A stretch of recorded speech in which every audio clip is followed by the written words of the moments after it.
Sprogcaféen er et rum, hvor vi bakker op om den danskundervisning, nogle af vores medarbejdere får. Vi kan lære mange fagudtryk. En stor chance for at lære mere om vores arbejde og en social også. Ja.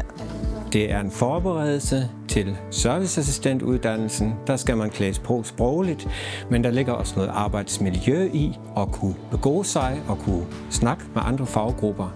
Når vi lærer nogle ting fra Sprogcafé, så vi er ikke bange for at snakke med kollegaer. Sprogcaféen er en slags forberedelse til FU-undervisning. Det er meget vigtigt for os, især fordi vi kan snakke om vores erfaring.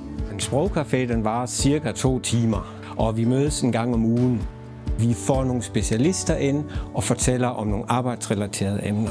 Jeg har planlagt FU-undervisningen ud fra nogle relevante emner for deltagerne, hvor vi så efterfølgende supplerer i Sprogcaféen med samme temaer og emner.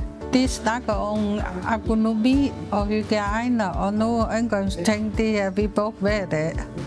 Sprogcaféen hjælper deltagerne med deres arbejde i den forstand, at de får et større ordforråd. Et større repertoire betyder også, at de nemmere kan kommunikere med deres kolleger.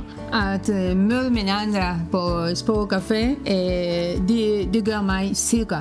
Fordi jeg plejer at være ensom på grund af min dårlige sprog. Men på Sprogcafé kan jeg snakke fri. Alle de andre, de driller ikke mig, eller de griner ikke, fordi vi alle sammen er på det samme niveau, og vi lærer alle sammen.